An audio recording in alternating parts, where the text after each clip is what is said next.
¿Por qué cada día de la Semana Santa tiene un significado tan profundo? ¿Y qué revela eso sobre el corazón de Dios?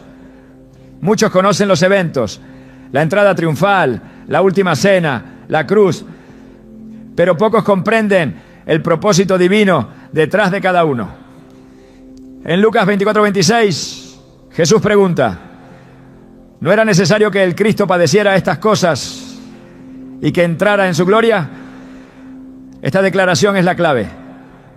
Cada día, desde el Domingo de Ramos hasta el Domingo de Resurrección, fue planeado por Dios como parte de una obra perfecta de redención. Hoy exploraremos lo que significa cada día de la Semana Santa, no solo en términos de tradición, sino como etapas esenciales del amor sacrificial de Cristo. Te mostraremos cómo cada jornada revela un aspecto de la fe, del sufrimiento, de la obediencia y finalmente de la esperanza eterna. ¿Estás listo para entender lo que Dios tiene reservado para ti a través de estos días santos? Cuando Jesús entró en Jerusalén montado en un asno, las multitudes lo aclamaban con palmas en alto, gritando: Hosana al Hijo de David, bendito el que viene en el nombre del Señor, Hosana en las alturas. Mateo 21:9. Fue una escena gloriosa, casi festiva. Pero bajo esa algarabía había un contraste espiritual tan fuerte que solo podía ser percibido por los ojos que veían más allá de las ramas agitadas. No era una procesión cualquiera. Era el inicio de la entrega más dolorosa y al mismo tiempo más poderosa que el cielo había diseñado desde antes de la creación del mundo. En esa entrada, que a muchos les pareció un triunfo, se escondía ya la semilla de la cruz, y el corazón de Jesús, aunque rodeado de vítores, ya se hallaba en Getsemaní.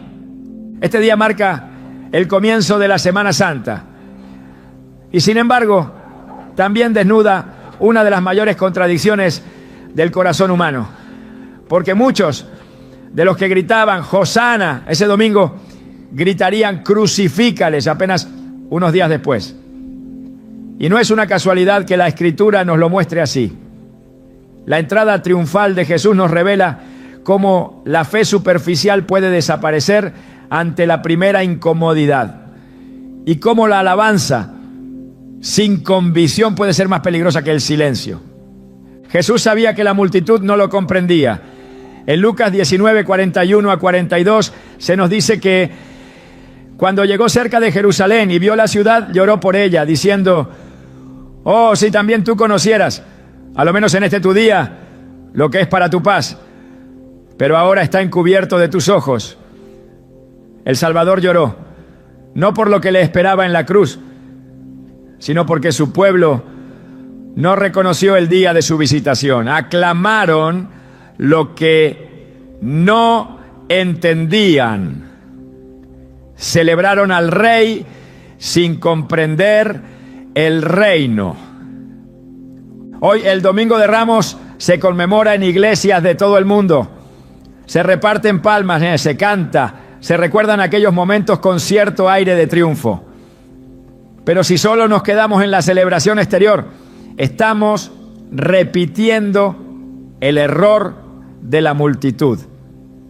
Porque este día no fue diseñado para exaltar la emoción, sino para despertar la conciencia. ¿Qué significa verdaderamente recibir a Jesús? Lo aclamamos en los días de luz, pero lo negamos en las noches oscuras. La entrada de Jesús en un burro también es una declaración de intenciones. No eligió un caballo de guerra, como lo haría un conquistador terrenal.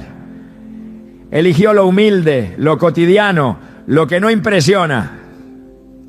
Zacarías 9:9 ya lo había profetizado siglos antes. Alégrate mucho, hija de Sión. Da voces de júbilo, hija de Jerusalén. He aquí tu rey vendrá a ti, justo y salvador, humilde, y cabalgando sobre un asno, sobre un pollino, hijo de asna. No fue casualidad, fue una proclamación silenciosa. El reino de los cielos no entra con estruendo, sino con mansedumbre. Muchos esperaban que Jesús derrotara a los romanos, que liberara a Israel del yugo político, pero Él vino a liberar el alma, no el territorio. El verdadero enemigo no estaba en el imperio, sino en el corazón. Y eso sigue siendo verdad hoy. Queremos un Dios que resuelva nuestras circunstancias externas, cuando lo que Él quiere es transformar nuestras condiciones internas.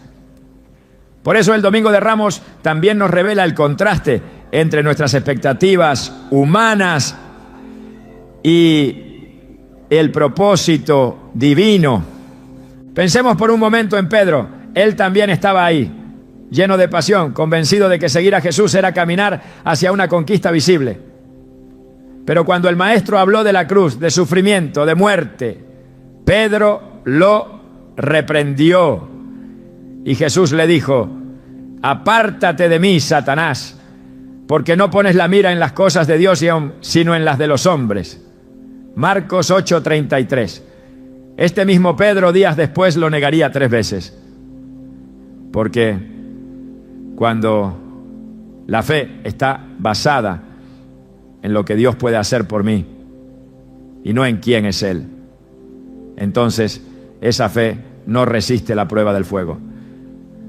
El Domingo de Ramos es entonces un espejo. Nos obliga a preguntarnos: ¿qué tipo de seguidor soy? ¿Aplaudo cuando me conviene, pero retrocedo cuando se trata de renunciar? ¿Recibo al Rey cuando llega con promesas, pero lo rechazo cuando aparece con una cruz? No olvidemos que mientras la multitud gritaba, los fariseos se llenaban de ira. En Lucas 19:39 a 40 leemos: entonces algunos de los fariseos de entre la multitud le dijeron: Maestro, reprende a tus discípulos. Y él respondió: os digo que si estos callaran, las piedras clamarían. Jesús no buscaba aprobación. Él sabía que la verdad provoca, incomoda, sacude, y aún así entró, porque esa entrada no fue un acto político, fue un acto profético. Ese mismo día, después de la entrada, Jesús no fue a descansar. Fue directo al templo y al ver lo que se había convertido en un mercado, comenzó a expulsar a los que vendían y compraban. Esto nos revela algo profundo. Cuando Jesús entra en nuestra vida, no se conforma con ser recibido. Él quiere purificar, quiere habitar, y para eso necesita limpiar. El Evangelio de Mateo registra estas palabras de Jesús: mi casa será llamada casa de oración, mas vosotros la habéis hecho cueva de ladrones. Mateo 21:13. Lo que comenzó como celebración se transformó en confrontación. Este contraste es clave. Dios puede comenzar tocando tu vida con gozo, pero si de verdad lo dejas entrar, vendrá también con fuego. Porque el propósito no es simplemente visitarte, es transformarte. Y esa transformación comienza cuando permites que derribe tus mesas de intercambio. Aquellas donde cambias fe por conveniencia, obediencia por comodidad, pureza por aprobación. La Biblia nos muestra que incluso los discípulos no entendieron del todo lo que estaba ocurriendo. En Juan 12:16 leemos: estas cosas no las entendieron sus discípulos al principio, pero cuando Jesús fue glorificado, entonces se acordaron de que estas cosas estaban escritas acerca de Él y que se las habían hecho. ¿Cuántas veces nos pasa igual? Solo después, cuando vemos el resultado, entendemos el porqué del proceso. Pero en el momento, todo parece confuso. Aún así, Jesús avanzó. No se detuvo por la incomprensión de los suyos, ni por la hipocresía de la multitud. Su obediencia era al Padre, y esa obediencia lo sostenía. Filipenses 2:8 nos dice que se humilló a sí mismo, haciéndose obediente hasta la muerte y muerte de cruz. Esa entrada a Jerusalén fue también una entrada a su destino, y no dudó. Hay algo poderoso en la firmeza con la que Jesús camina hacia la cruz. No buscó fama, no buscó defensa, solo cumplió. porque su propósito era más grande que su dolor. Esa es la clase de entrega que transforma el mundo. Y esa es la clase de fe que necesitamos hoy. Una fe que no dependa de la multitud, sino del llamado. Una fe que no se detenga en las emociones, sino que se fundamente en la palabra. Quizás en tu vida también hay un domingo de Ramos, un momento en el que sentiste que todo iba bien, que Dios estaba contigo, que el camino se abría, pero de pronto la celebración se tornó en conflicto. Lo que parecía triunfo se convirtió en prueba. No te confundas, es parte del proceso. A veces la ruta de la redención comienza con palmas y termina en clavos, pero el propósito permanece intacto. En el relato de Marcos 11:11 se nos dice que después de su entrada Jesús fue al templo y habiéndolo mirado todo alrededor, como ya anochecía, se fue a Betania con los 12. Este detalle es impactante. Miró todo alrededor, observó, analizó y luego se retiró. A veces Jesús no actúa de inmediato. A veces su primera visita es solo para evaluar el terreno. No porque no sepa qué hacer, sino porque nos da la oportunidad de prepararnos para su acción.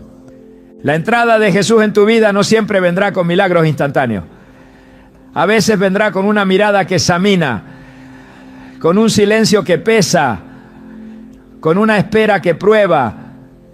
Pero todo eso es parte de su amor, porque solo lo que se examina puede ser sanado. Solo lo que se expone puede ser transformado.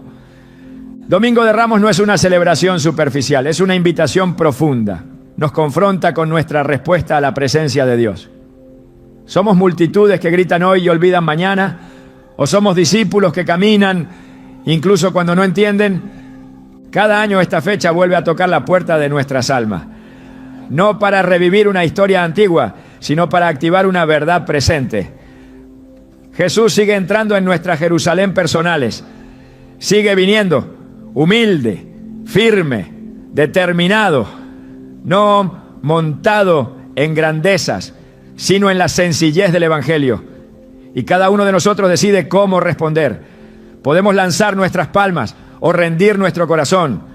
Podemos repetir palabras o permitir que nos cambie. Lo cierto es que el Rey ya está en camino. No busca aplauso, busca morada. No quiere vítores, quiere comunión. Y su entrada marca el inicio de algo que va más allá de una semana. Marca el comienzo de la mayor historia de amor jamás contada. Porque el mismo que fue recibido con alegría será entregado con traición. El mismo que fue aclamado será escupido. Pero todo eso lo sabía desde el principio. Y aún así vino.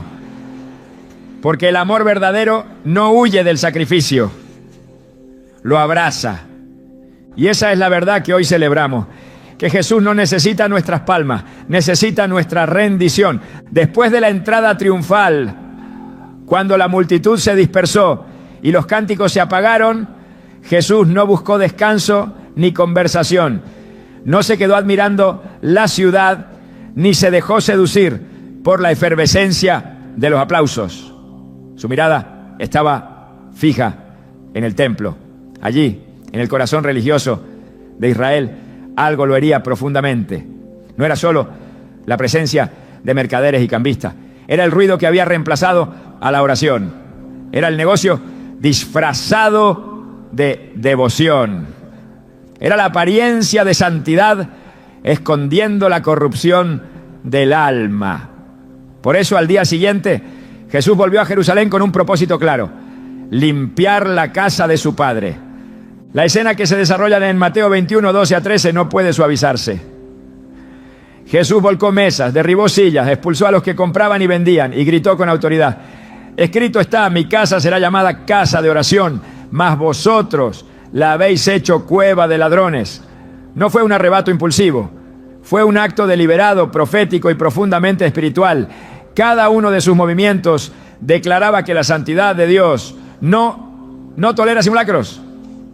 El templo, que debía ser un lugar de encuentro con lo divino, se había convertido en una fachada de religiosidad sin presencia, sin reverencia, sin verdad. El lunes santo no nos habla de escándalo, nos habla de purificación. No nos invita a observar desde lejos una escena incómoda. Nos llama a permitir que el mismo Cristo entre en lo más profundo de nuestro ser para hacer lo que hizo en aquel lugar: expulsar lo que contamina, derribar lo que distrae, purificar lo que hemos acostumbrado a justificar. Y lo más impactante es que Jesús no pidió permiso. Entró y actuó. Porque cuando Él se presenta como Señor, no negocia condiciones. Él limpia con celo, con fuego, con verdad. Y esa limpieza es siempre una muestra de su amor.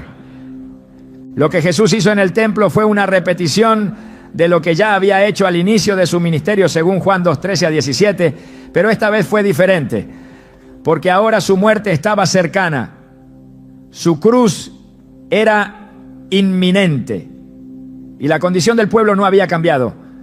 El comercio seguía disfrazado de servicio, el ruido seguía ocultando la voz de Dios y la gente seguía llamando adoración a lo que solo era transacción. Por eso Jesús actuó con la intensidad de quien sabe que el tiempo se agota y que la verdad no puede esperar. El celo por la casa de Dios lo consumía. Así lo había profetizado el Salmo 69:9. Porque me consumió el celo de tu casa, y los denuestos de los que te vituperaban cayeron sobre mí. Ese celo no era violencia, era amor puro, iracundo ante la corrupción, determinado ante la indiferencia. Un amor que no tolera lo tibio ni lo falso. Y si así fue con el templo de Jerusalén, ¿cuánto más lo será con el templo que somos nosotros? Porque ahora, bajo el nuevo pacto, el lugar donde Dios quiere habitar no es un edificio, sino nuestro interior. Como lo declara primera carta a los Corintios 6:19.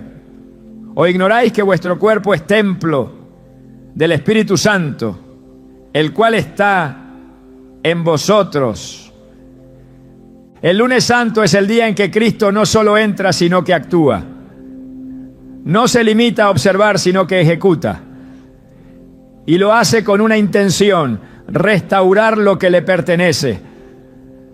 Su acción nos muestra que el amor de Dios no es complaciente, es transformador. No acaricia el pecado, lo confronta, no pasa por alto lo oculto, lo saca a la luz, porque no hay redención sin purificación, y no hay presencia de Dios donde hay idolatría escondida detrás de ritos religiosos. El ruido que Jesús encontró en el templo es el mismo que muchas veces llena nuestra vida. Intercambiamos la intimidad con Dios por la actividad constante. Sustituimos el silencio de la oración por el murmullo de nuestras preocupaciones. Convertimos lo sagrado en rutina y lo eterno en costumbre. Pero Jesús sigue entrando y sigue volcando mesas, no porque nos rechace, sino porque nos ama. No para humillarnos, no, sino para restaurarnos. Es significativo que lo primero que hizo Jesús después de limpiar el templo fue sanar. Mateo 21:14 dice: y vinieron a él en el templo ciegos y cojos y los sanó. La limpieza antecede a la manifestación del poder. Cuando el templo fue purificado, entonces la gracia fluyó. Entonces el milagro fue posible. Esto nos revela un principio espiritual profundo. Donde hay desorden no hay plenitud. Pero cuando el lugar se ordena conforme a la voluntad de Dios, su gloria se manifiesta sin restricciones. Y los niños lo entendieron mejor que los sacerdotes. Mientras los líderes religiosos se escandalizaban por lo que veían, los más pequeños gritaban: ¡Hosana al Hijo de David! Y Jesús, en lugar de callarlos, afirmó lo que está escrito en el Salmo 8:2. De la boca de los niños y de los que maman perfeccionaste la alabanza. La verdadera adoración no nace del conocimiento intelectual, sino de un corazón limpio. No depende de la posición religiosa, sino de la disposición espiritual. El lunes santo nos deja sin excusa, porque no se trata de lo que otros ven, sino de lo que Dios ve. No se trata de cuán bien aparentamos, sino de cuán dispuestos estamos a dejar que Él limpie lo que hemos acostumbrado a esconder. Su presencia no puede coexistir con la falsedad. Su gloria no se manifiesta en lo mezclado. Por eso Jesús entró y limpió, porque lo primero que hace el amor verdadero es quitar lo que impide el encuentro. En Malaquías 3, 1-3 se profetiza sobre la venida del Señor diciendo: y vendrá súbitamente a su templo el Señor. ¿Y quién podrá soportar el tiempo de su venida? Porque Él es como fuego purificador y purificará a los hijos de Leví. Este pasaje apunta directamente a lo que ocurrió ese día. Jesús vino al templo como el fuego que refina, como el jabón que blanquea. Su presencia no fue cómoda, fue confrontadora, pero también fue necesaria, porque sin limpieza no hay comunión. Este día también revela una tensión espiritual constante, la que existe entre lo que Dios desea y lo que nosotros permitimos. Él quiere hacer de nuestro corazón una morada santa, pero muchas veces lo llenamos de distracciones, de prioridades ajenas al reino, de prácticas que hemos normalizado pero que en realidad ofenden su santidad. Y en su misericordia Él sigue viniendo, no como juez para condenar, sino como redentor para transformar. La limpieza que Jesús realizó no fue simbólica, fue espiritual, profética y necesaria, porque su sacrificio en la cruz no sería simplemente para perdonar pecados, sino para abrir el camino a una nueva manera de vivir, una vida en la que el templo ya no es de piedra, sino de carne, una vida en la que cada pensamiento, cada intención, cada palabra, cada acto es parte del altar donde Dios quiere habitar. Y no basta con abrir la puerta, hay que permitir que Él haga lo que vino a hacer, porque cuando Jesús entra no viene a observar, viene a gobernar, y ese gobierno comienza por el orden. La limpieza es el primer acto de su reinado. Solo cuando se remueve lo impuro puede establecerse lo eterno. Solo cuando caen las mesas del ego se levantan los altares de la verdad.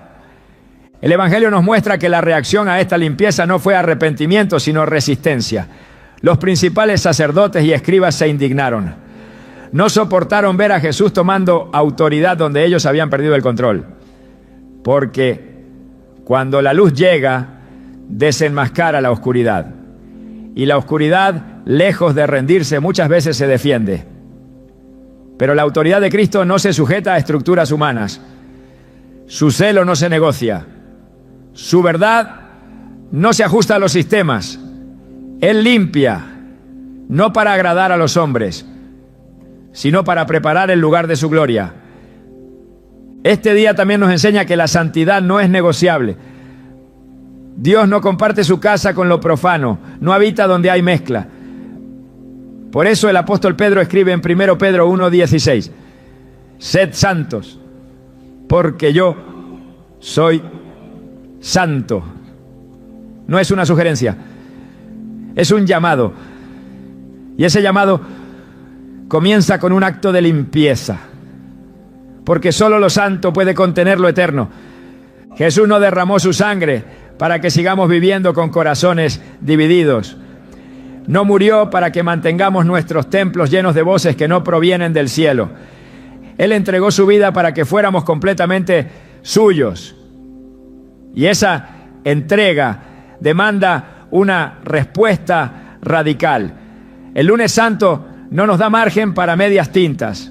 Nos muestra que el Dios de amor también es fuego consumidor y que ese fuego no destruye sino que purifica. Cada año al recordar este día no podemos limitarnos a los hechos históricos. Debemos mirarlo como una visita divina al centro de nuestro ser, como un acto de gracia que revela lo que debe ser quitado, como una oportunidad para volver al diseño original, ser templo de su gloria. Porque mientras Él camine entre nosotros, seguirá volcando lo que estorba, seguirá hablando donde el ruido nos ha ensordecido, seguirá purificando lo que creíamos intocable, y lo hará no con condenación, sino con propósito. Porque su meta no es humillar, sino restaurar, no es destruir, sino redimir. Hoy, igual que entonces, su mirada se posa sobre el templo, y no lo hace para admirar las estructuras, lo hace para buscar fruto, para ver si hay oración genuina, si hay adoración verdadera, si hay espacio para su presencia. Y si no lo hay, actuará. Porque su amor no se conforma con menos que nuestra transformación total. El lunes santo es una invitación a no resistir su limpieza, a no defender nuestras mesas, a no justificar lo que Él quiere derribar. Es una oportunidad para decir: Señor, haz en mí lo que hiciste en el templo. Expulsa lo que no te honra. Derriba lo que me aleja. Y haz de mi vida una casa de oración. El día después de la purificación del templo, Jesús regresó a Jerusalén, y esta vez su presencia no provocó gritos de alabanza ni cantos de bienvenida. Lo que esperaban era una confrontación. Las autoridades religiosas, inquietas por lo ocurrido el día anterior, se prepararon para desafiarlo públicamente. Lo que se vivió ese día fue una sucesión de enseñanzas, parábolas y debates que no solo revelaron el corazón de Jesús, sino que también expusieron la dureza de los corazones de quienes se oponían a Él. No hubo milagros, no hubo señales visibles de poder sobrenatural, solo verdad, dicha con claridad, sin rodeos, con la autoridad de quien conoce los secretos del alma humana. En este día Jesús no evitó el conflicto, lo enfrentó con firmeza. Fue al templo y comenzó a enseñar, y mientras hablaba, sus palabras fueron una espada que cortaba toda hipocresía. La Escritura registra que los principales sacerdotes, los ancianos del pueblo, los fariseos y los saduceos se acercaron a Él, no para aprender, sino para probarlo, para desacreditarlo, para atraparlo en sus palabras. Pero Jesús, con sabiduría divina, respondió a cada intento con verdades que desarmaban sus argumentos y dejaban en evidencia su falsedad. Una de las primeras preguntas que le hicieron fue: ¿con qué autoridad haces estas cosas y quién te dio esta autoridad? Mateo 21, 23. Jesús, conociendo sus intenciones, respondió con otra pregunta. El bautismo de Juan, ¿de dónde era? ¿Del cielo o de los hombres? Mateo 21, 25. No supieron responder, no podían negar que Juan era profeta, pero tampoco querían aceptar que su mensaje, que apuntaba al Mesías, era verdadero. Jesús no evadía, pero tampoco jugaba en el terreno del engaño. Su autoridad no dependía de credenciales humanas, provenía directamente del Padre. En ese contexto comenzó a enseñar mediante parábolas que eran flechas directas al corazón de quienes lo escuchaban. La parábola de los 2 hijos, la de los labradores malvados y la de la fiesta de boda fueron pronunciadas en ese mismo día. Cada una de ellas revelaba una dimensión del reino y al mismo tiempo denunciaba la dureza, la ceguera y la hipocresía de los líderes religiosos. No hablaba para agradar, hablaba para despertar, porque la verdad no siempre consuela. A veces hiere primero, pero solo lo que se hiere puede sanar. Solo lo que se expone puede ser transformado. La parábola de los labradores malvados, Mateo 21, 33 a 46, es especialmente reveladora. Un hombre planta una viña, la equipa con todo lo necesario y se la arrienda a unos labradores. Cuando llega el tiempo del fruto, envía a sus siervos, pero ellos los maltratan, los matan. Finalmente envía a su hijo y también a él lo asesinan. Jesús estaba hablando de Israel, de los profetas enviados por Dios y de sí mismo como el hijo rechazado. Al final les pregunta: ¿qué hará el Señor de la viña a aquellos labradores? Y ellos responden: a los malos destruirá sin misericordia y arrendará su viña a otros labradores que le paguen los frutos a su tiempo. No se dieron cuenta de que se estaban condenando a sí mismos, y cuando comprendieron que hablaba de ellos, buscaron cómo prenderlo, pero temían a la multitud porque la gente lo reconocía como profeta. El martes santo no fue un día de calma, fue un día de fuego, un día donde la verdad se manifestó con tanta fuerza que nadie pudo quedarse neutral. Quienes tenían el corazón endurecido se llenaron de enojo. Quienes tenían sed de justicia se aferraron a sus palabras. Jesús también denunció con dureza a los escribas y fariseos. En Mateo 23 se encuentra una de las declaraciones más fuertes que jamás pronunció. No contra los pecadores comunes, no contra los romanos, sino contra los líderes que aparentaban santidad. 7 veces repite: ay de vosotros, escribas y fariseos hipócritas. Les reprocha su religiosidad externa, su amor por los primeros lugares, su deseo de ser vistos por los hombres. Les dice que son como sepulcros blanqueados, que por fuera parecen hermosos, pero por dentro están llenos de huesos y de inmundicia. Su voz no tembló, no se contuvo, porque el engaño espiritual es una de las formas más peligrosas de oscuridad. Este día nos enseña que la verdad de Dios no es cómoda, no se ajusta a los intereses humanos, no se doblega ante las estructuras religiosas, no busca aprobación, busca transformación.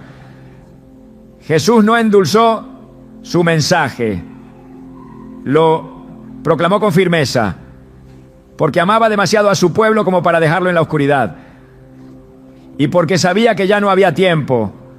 Su hora se acercaba, la cruz estaba más cerca, y cada palabra era una última oportunidad para despertar a quienes aún podían oír.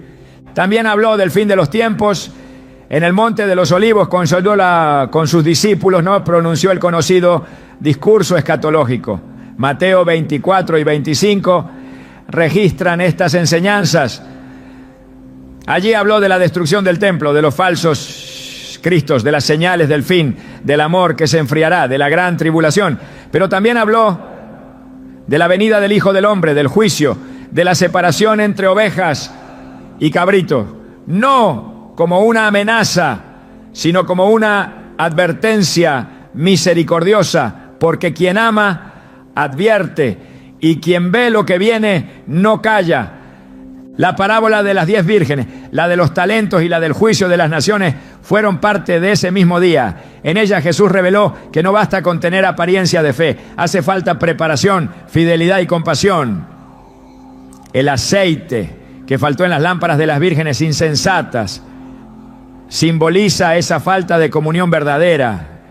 El siervo que escondió su talento representa al que desperdicia lo que Dios le confió.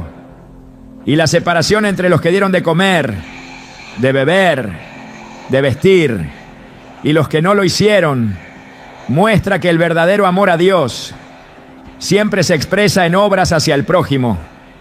Nada de lo que dijo fue superficial, todo tenía un peso eterno. Porque cuando la verdad de Dios se manifiesta, lo hace con la intención de salvar, de corregir, de redirigir. El martes santo es un día de confrontación espiritual. Un día donde no se puede permanecer indiferente.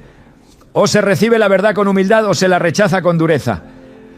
Pero no se puede ignorar. Jesús habló sabiendo que lo escuchaban quienes querían matarlo, pero no retrocedió, no suavizó su mensaje, no buscó escapar del conflicto, permaneció firme, porque la verdad no se negocia, se proclama. Y cuando esa verdad proviene de Dios, tiene el poder de quebrantar lo que parece impenetrable, de transformar lo que parecía perdido, de restaurar lo que parecía condenado.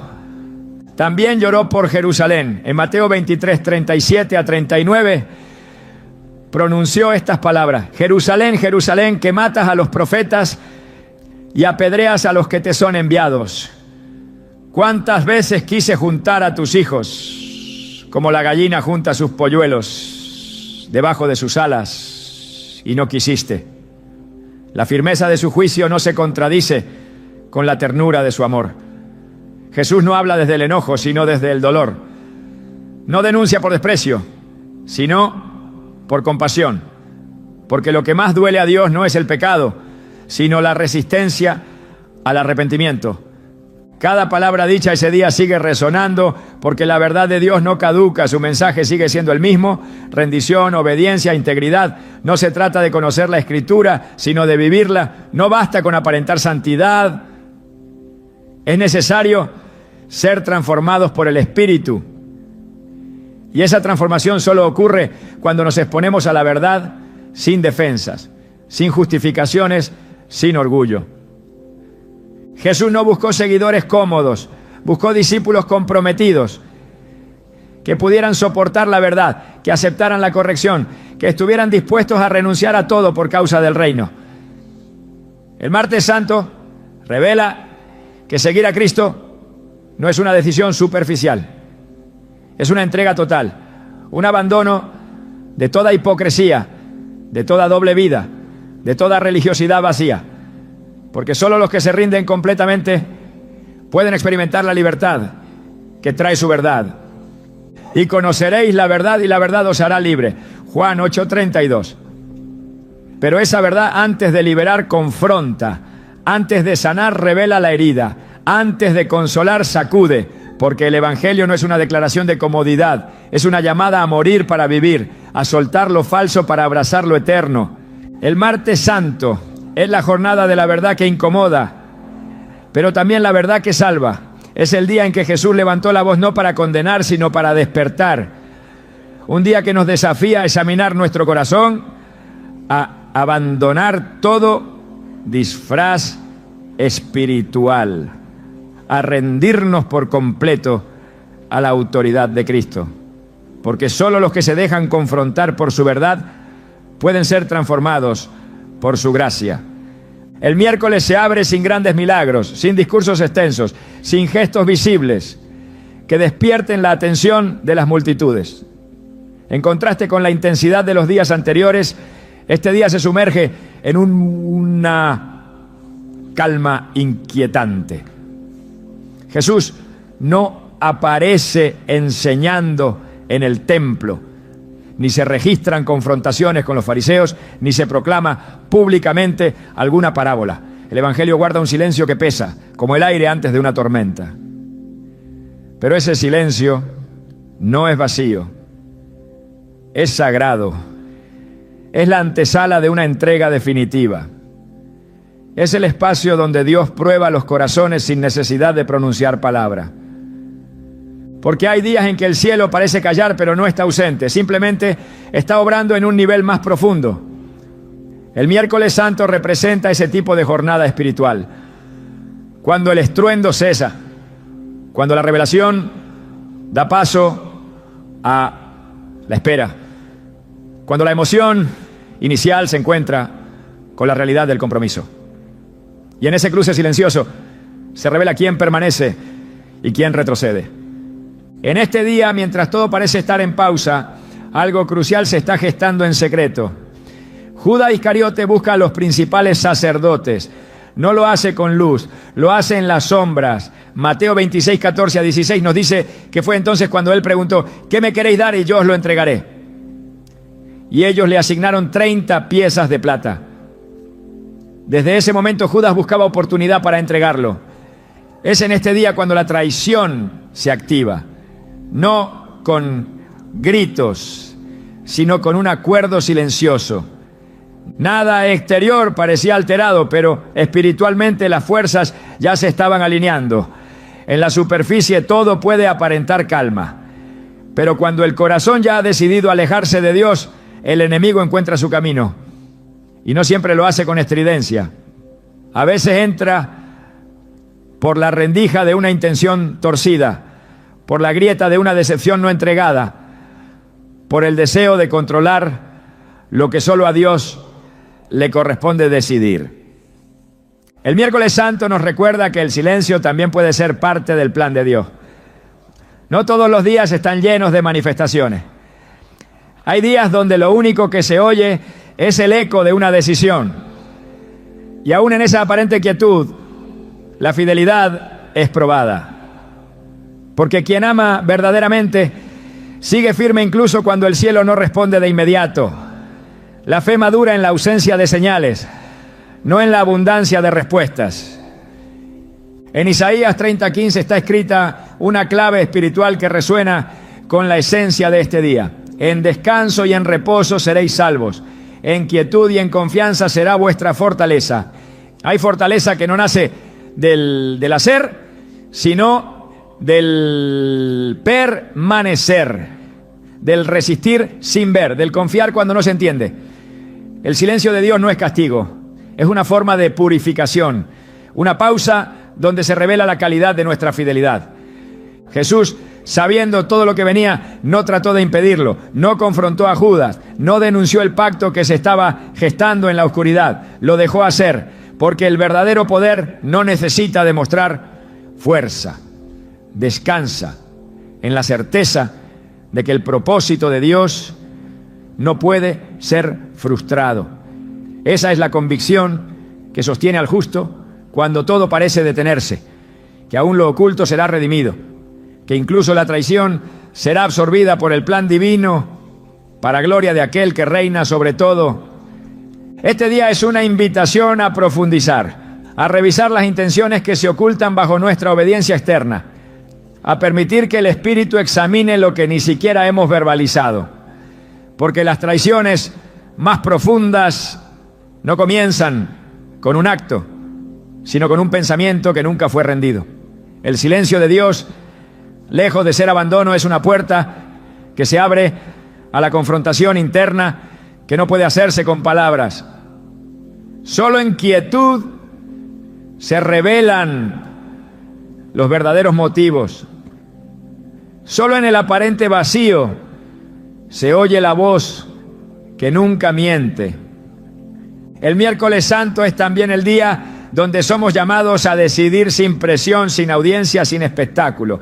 Decisiones tomadas en secreto que determinan destinos eternos. Cuando nadie nos observa, cuando no hay recompensa visible, cuando todo parece igual que ayer, pero el corazón sabe que ya no lo es.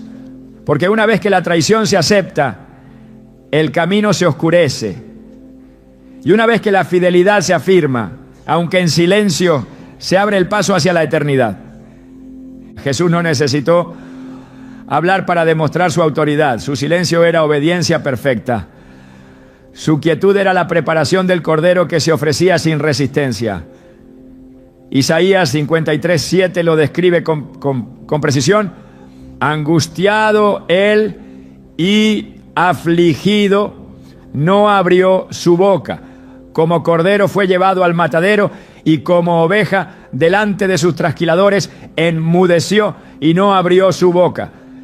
Ese silencio no era debilidad, era entrega, era confianza total en el plan del Padre. Porque la redención no se construye solo con palabras, se sella con actos de obediencia en lo invisible. Este día nos desafía a no temer el silencio de Dios, a no desesperar cuando no hay señales, a comprender que muchas veces en los días donde parece no ocurrir nada, se están librando las batallas más determinantes. La fidelidad verdadera no se demuestra en el escenario, sino en el secreto, en la perseverancia silenciosa, en el amor que no exige pruebas, porque sabe a quién ha creído. El miércoles santo no es un día sin significado. Es el susurro antes del clamor, el umbral antes del sacrificio, el terreno donde se define lo que no será visto por los hombres, pero será contado en el cielo, porque lo que se decide en lo secreto Dios lo honra en lo eterno. La noche cae y con ella se levanta el velo sobre el misterio más profundo de la entrega. No hay multitudes, ni vítores, ni ruidos de confrontación. Solo un aposento preparado, una mesa dispuesta y un maestro que se arrodilla para lavar pies. El Jueves Santo no es un momento de gloria visible. Es el día donde la majestad se viste de siervo, donde el amor se revela en acciones que el mundo no espera y muchas veces no entiende. Aquí no hay alarde, pero hay poder, un poder que no se impone, sino que se inclina, porque el reino de Dios no avanza con espadas, sino con toallas. Jesús sabía lo que vendría, sabía que esa sería su última cena con los suyos. Conocía el corazón de cada uno, incluso el del que lo entregaría. Y aún así tomó el pan, dio gracias y lo partió. Tomó la copa y la bendijo. No hubo reproches, no hubo amenazas, hubo entrega. Juan 13 muestra que antes de comenzar la cena, Jesús se levantó, se ciñó una toalla, echó agua en una vasija y comenzó a lavar los pies de sus discípulos, uno por uno, en silencio, sin omitir a ninguno. Pedro, perplejo, intentó detenerlo. No entendía cómo el maestro podía humillarse así. Pero Jesús le dijo con firmeza: lo que yo hago tú no lo comprendes ahora, mas lo entenderás después. Juan 13:7. Porque hay actos de amor que solo se comprenden cuando se ha pasado por el fuego del quebranto. Hay gestos que solo adquieren sentido cuando la cruz ha tocado el alma. Jesús no estaba realizando una ceremonia simbólica. Estaba estableciendo el estándar de lo que significa amar como Él ama. La cena que compartieron esa noche no era una cena más. Era el cumplimiento de lo que había sido anunciado desde antiguo. En el Éxodo, Dios había instituido la Pascua como señal de liberación. La sangre del cordero en los dinteles libró al pueblo de la muerte. Y ahora en ese aposento alto el verdadero cordero estaba revelando que su sangre sería derramada no para marcar puertas de casas, no, sino para sellar corazones redimidos por la gracia. En Lucas 22, 19, 20 se recogen sus palabras: esto es mi cuerpo que por vosotros es dado, haced esto en memoria de mí. Esta copa es el nuevo pacto en mi sangre que por vosotros se derrama. El pan partido y la copa compartida no eran solo símbolos, eran promesas, pactos de un amor que no se detendría ante el rechazo, ni ante la traición, ni ante el dolor. El Jueves Santo es el momento donde la humildad se transforma en acto profético, donde cada gesto de Jesús anuncia una victoria que todavía no se ve, pero que ya se está estableciendo. Esa misma noche también se manifestó la sombra de la traición. Judas salió del lugar y el Evangelio dice: y era ya de noche. Juan 13:30. La oscuridad no era solo externa, era la condición del corazón que se había cerrado a la verdad. Pero Jesús no interrumpió la cena por eso. No detuvo el curso de la redención por la presencia del traidor. Porque cuando el amor es perfecto, no depende de las circunstancias. Ama hasta el fin, no por lo que recibe, sino por lo que decide dar. Después de la cena, Jesús llevó a sus discípulos al huerto de Getsemaní. Allí, en lo profundo de la noche, se desplomó bajo el peso de una angustia que ningún ser humano podría comprender. Mateo 26:38 registra sus palabras: mi alma está muy triste hasta la muerte, quedaos aquí y velad conmigo. No era temor a la muerte, era el peso del pecado del mundo. Era el dolor de cargar la culpa de generaciones enteras. Era la separación inminente del Padre. Y aún así, en medio de esa presión indescriptible, su oración fue clara: no sea como yo quiero, sino como tú. Mateo 26:39. El Jueves Santo es la escuela de la rendición absoluta. Es donde aprendemos que obedecer no siempre viene acompañado de gozo inmediato. Que seguir la voluntad de Dios puede incluir lágrimas, soledad y carga. Pero también es donde descubrimos que no hay verdadera gloria sin Getsemaní, que no hay resurrección sin copa, que el amor más puro se prueba no en lo que sentimos, sino en lo que decidimos entregar cuando todo lo demás falla. En esa noche los discípulos dormían, su espíritu era dispuesto, pero su carne era débil. Jesús oraba solo, pero no abandonado. El cielo estaba oyendo, los ángeles ministraban, y en medio de la agonía, la decisión ya estaba tomada. El camino no cambiaría, el plan no sería alterado, el Salvador no se detendría. Cada año cuando recordamos el Jueves Santo, no miramos solo una mesa y un huerto, miramos un corazón que se vació de sí mismo para llenar de vida a los que estábamos muertos. Miramos un rey que renunció a toda corona visible para ponerse una de espinas. Miramos un maestro que no solo enseñó con palabras, no, sino con el ejemplo más transformador que el mundo haya conocido. Jesús no pidió ser servido, sirvió, no exigió ser amado, amó primero, no se aferró a su divinidad, la entregó para que en su humillación nosotros fuéramos exaltados. Filipenses 2, 6-8 lo dice con claridad. El cual, siendo en forma de Dios, no estimó el ser igual a Dios como cosa a que aferrarse, sino que se despojó a sí mismo y se humilló a sí mismo, haciéndose obediente hasta la muerte y muerte de cruz.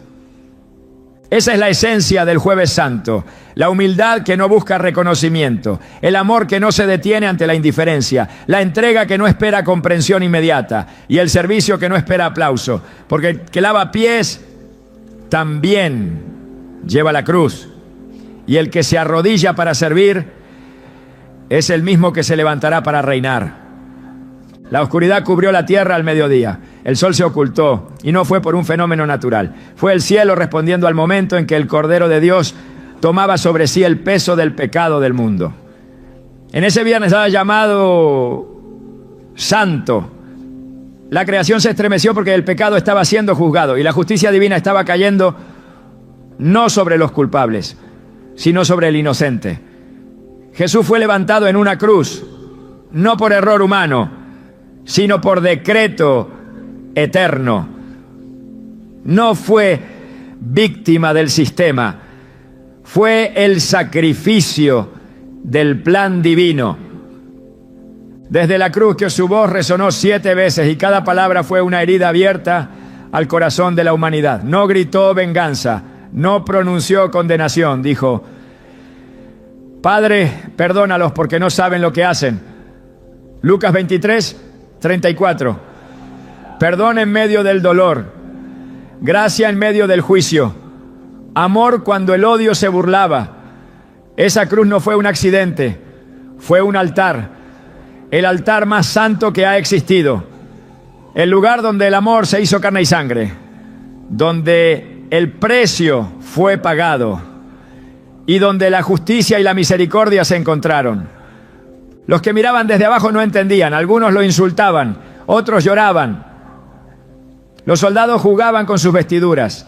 Nadie sabía que estaban presenciando el momento que dividiría la historia para siempre. Allí, suspendido entre el cielo y la tierra, Jesús sostuvo el peso de cada traición, cada mentira, cada pecado de cada generación. Y aún así no retrocedió. Su amor no dependía de la respuesta de la gente, era una decisión eterna. Juan 19:30 registra las últimas palabras del Salvador antes de entregar su espíritu. Consumado es. No fue un grito de derrota, fue un grito de victoria. Todo estaba cumplido. Todo lo necesario para la redención había sido hecho. La tierra tembló, las rocas se partieron, el velo del templo se rasgó de arriba abajo. Y ese detalle no fue simbólico, fue una proclamación. Ya no habría separación entre Dios y los hombres. El camino al lugar santísimo fue abierto por medio del cuerpo partido del Hijo. Hebreos 10, 19, 20 lo confirma. Así que, hermanos, teniendo libertad para entrar en el lugar santísimo, por la sangre de Jesucristo, por el camino nuevo y vivo que Él nos abrió a través del velo, esto es, de su carne. El sacrificio no solo fue suficiente, fue perfecto, irrepetible, definitivo. El cuerpo fue bajado con cuidado, lo envolvieron en lienzos, fue depositado en una tumba nueva, una piedra cerró la entrada y el silencio volvió a cubrir la tierra.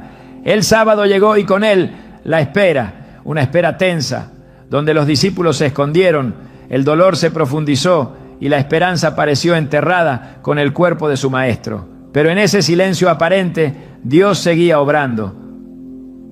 Porque aunque los ojos no veían y los oídos no oían, el plan eterno seguía avanzando. El sábado no fue el fin, fue el espacio sagrado entre la muerte y la resurrección. El libro de Isaías, siglos antes, ya había profetizado este misterio. Isaías 53 describe con exactitud lo que Jesús vivió. Fue despreciado, varón de dolores, experimentado en quebranto. Fue herido por nuestras rebeliones, molido por nuestros pecados. El castigo de nuestra paz fue sobre él, y por sus llagas fuimos nosotros curados. Fue llevado como cordero al matadero, y como oveja delante de sus trasquiladores, enmudeció y no abrió su boca. Fue cortado de la tierra de los vivientes. Y sin embargo, el mismo pasaje anuncia que verá linaje, vivirá por largos días, y el plan del Señor prosperará en su mano. Lo que parecía el fin era solo el principio de algo más glorioso. Mientras los discípulos lloraban y los enemigos celebraban, el cielo preparaba el momento más glorioso de la historia. No habría tercer día sin segundo, no habría resurrección sin sepultura. El sábado nos enseña que hay etapas en las que todo parece estancado, pero Dios está haciendo algo que aún no se revela. El silencio del sábado no es prueba de abandono, es preludio del milagro. El descanso de ese día fue profético, porque la obra ya estaba hecha, no hacía falta más, solo esperar el amanecer. Y el amanecer llegó. El primer día de la semana, cuando aún estaba oscuro, algunas mujeres se acercaron a la tumba con perfumes y telas.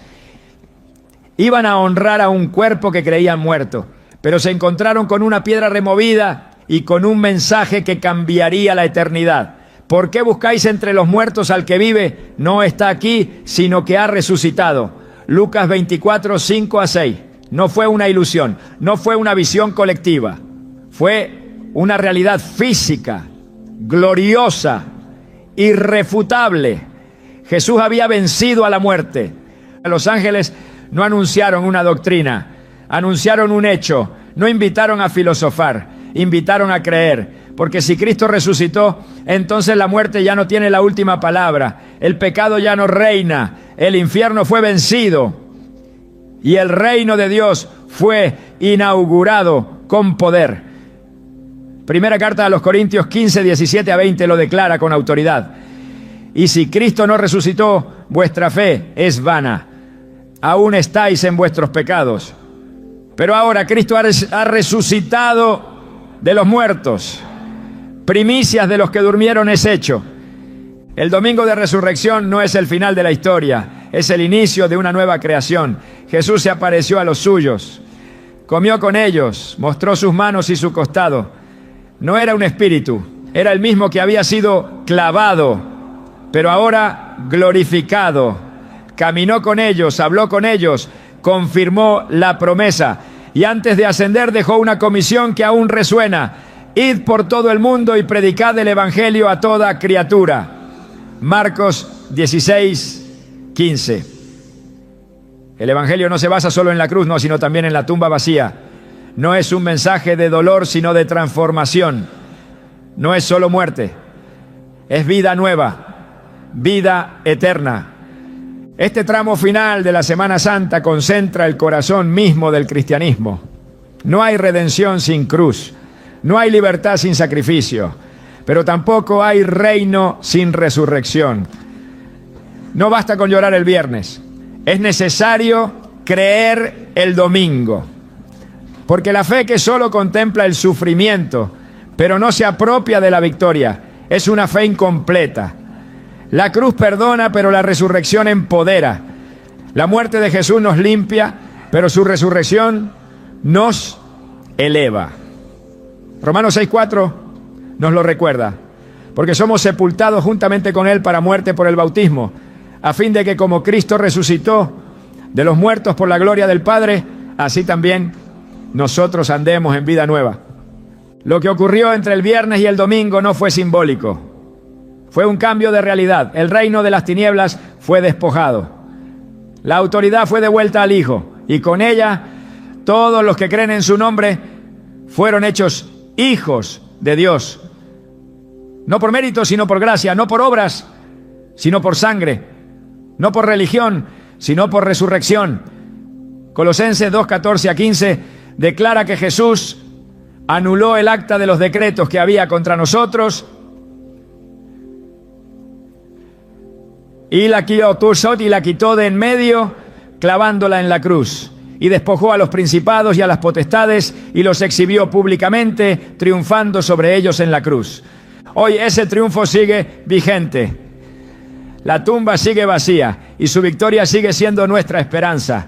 En cada Viernes Santo de dolor personal, en cada sábado de silencio, la resurrección es la promesa que nos sostiene. Porque si Él vive, entonces todo tiene sentido. El sufrimiento no es eterno. La oscuridad no es definitiva. Y la muerte ha perdido su aguijón. El apóstol Pablo lo expresó con fuerza. ¿Dónde está, oh muerte, tu aguijón?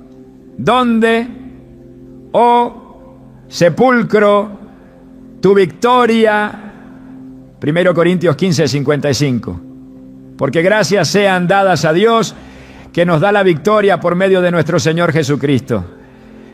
Semana Santa no es una historia pasada, es una verdad presente. Es la declaración de que Dios no se quedó distante, que el cielo tocó la tierra, que la sangre fue derramada, la muerte fue vencida y el reino fue inaugurado. No para unos pocos, sino para todos los que crean, no como una idea, sino como una realidad viva. El viernes nos recuerda cuánto costó, el sábado nos enseña a esperar, el domingo nos llama a vivir, a caminar como resucitados, a anunciar que la muerte no tiene la última palabra, que el amor venció, que el Hijo volvió y que nada podrá separarnos jamás del amor de Dios que es en Cristo Jesús, Señor nuestro. Cuando miramos la Semana Santa solo como un recuerdo religioso, corremos el riesgo de verla como una historia que ocurrió fuera de nosotros. Pero cada día vivido por Jesús en esa última semana tiene una resonancia viva en nuestro interior. Porque lo que Él caminó en Jerusalén, hoy lo camina dentro de cada uno que le ha abierto el corazón. Y si prestamos atención, descubriremos que no es solo una historia que se cuenta, es una jornada que aún se repite en nuestras vidas, año tras año, día tras día, en los ciclos invisibles de nuestra alma. No estamos llamados a observar la Semana Santa desde fuera, como si se tratara de una obra que otros protagonizaron. Estamos invitados a vivirla desde dentro, a permitir que esa entrada triunfal, esa purificación, esa confrontación, ese silencio, esa entrega, esa muerte y esa resurrección ocurran también en nosotros. Porque la verdadera fe no es la que solo recuerda, sino la que se deja transformar. Lo más sagrado no es lo que vemos en la liturgia, sino lo que permitimos que Dios haga en lo secreto, cuando cada uno de esos días se vuelve un reflejo de nuestras propias batallas espirituales. Hay un domingo de Ramos en nosotros cada vez que reconocemos a Jesús como Rey, no con ramas en las manos, sino con obediencia sincera. Hay un lunes santo cuando el Espíritu limpia las áreas de nuestra vida donde nos habíamos acostumbrado al desorden. Hay un martes santo cuando su palabra nos confronta y desnuda nuestras motivaciones más ocultas. Hay un miércoles santo cuando su silencio nos prueba y nos obliga a decidir en qué hemos puesto realmente nuestra confianza. Hay un jueves santo cuando comprendemos que servir es reinar y que la humildad no es debilidad, sino el camino más alto hacia la eternidad. Hay un viernes santo cuando experimentamos pérdidas, renuncias, muertes internas que nos vacían para que Dios pueda llenarnos de lo que permanece. Y hay un domingo de resurrección cada vez que elegimos creer que nada está perdido, que el milagro es posible, que Cristo vive en nosotros y que su victoria es también nuestra. Pero hay algo más que debemos entender. Cada año, cuando revivimos esta semana, lo hacemos no solo para mirar hacia atrás, sino para recordar que también miramos hacia adelante. Porque así como hubo un primer domingo de resurrección, también habrá un último, un día definitivo, un día glorioso donde el Rey volverá no en un pollino, sino en poder, no con palmas, sino con corona, no para ser entregado, sino para reinar, no para lavar pies, sino para recoger a su pueblo. Ese día no será simbólico, será eterno. La Semana Santa entonces no es solo una memoria, es una profecía viva, un anuncio disfrazado de historia, un ciclo que nos prepara para el cumplimiento final de todas las cosas. Jesús dijo que comería de nuevo con los suyos en el reino de su Padre, que no volvería a beber de la vid hasta aquel día en que lo haga con nosotros, en la plenitud de su gloria. Y ese día está en camino. Por eso celebramos no solo lo que hizo, sino lo que hará. No solo lo que pasó, sino lo que vendrá. No solo la cruz vacía, sino el trono preparado. Esta semana sagrada tiene el poder de volver a encender en nosotros lo que el mundo intenta apagar. Nos recuerda quiénes somos y hacia dónde vamos. Porque mientras la cultura distrae, la fe enfoca. Mientras la rutina desgasta, la palabra renueva. Mientras el ruido confunde, la voz de Dios vuelve a hablar. Y si la escuchamos, descubriremos que cada momento tiene un propósito, que cada día está cargado de promesas y que ningún dolor es inútil cuando se vive a la luz del Evangelio. Hay quienes viven la Semana Santa como una pausa externa, pero los que conocen al Cristo resucitado la viven como un despertar interno, porque ya no caminamos hacia la cruz con temor, caminamos desde la cruz con autoridad. No seguimos a un mártir, seguimos al Hijo glorificado.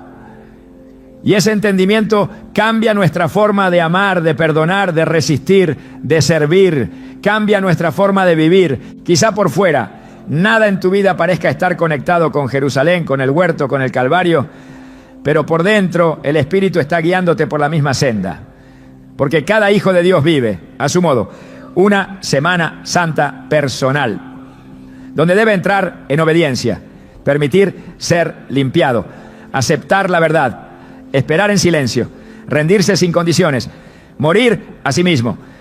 Y entonces, solo entonces, resucitar verdaderamente. No como emoción pasajera, sino como transformación radical. Por eso este mensaje no puede quedarse como una celebración cíclica. Tiene que convertirse en un estilo de vida, en una forma de caminar, en una manera de mirar al mundo y a nosotros mismos. Porque quien ha vivido verdaderamente la Semana Santa en su espíritu, ya no teme al sufrimiento, ya no duda en el silencio, ya no negocia con la verdad, ya no necesita aparentar, ya no se resiste al quebranto, porque sabe que al final, en Cristo, todo dolor tiene resurrección. El reino no está en pausa, está en movimiento.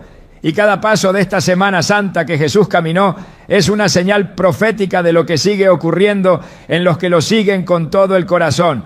Hoy, si puedes sentir el peso de estas verdades, no las sueltes.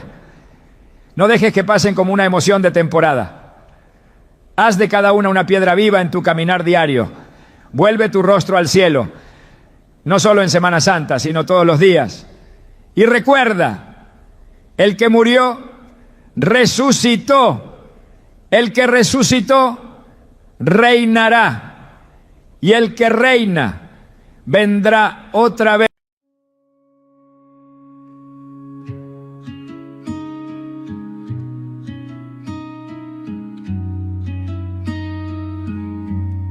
Salt on my skin, stars in my veins. Every tide whispers your name. I plant my heart beneath the foam and watch it bloom, though I'm alone. Every tear becomes a seed in the garden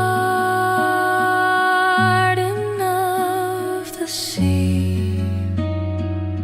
Salt flower dreams, they call me home, where the waves remember all I've known. Petals made of silver gleam, blooming deep inside my dream.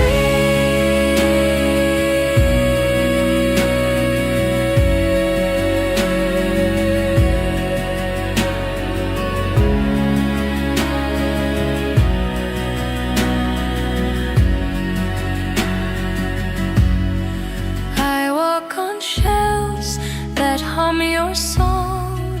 The sea forgives what we did wrong. Each current pulls a memory through and paints the night in shades of blue. Every sigh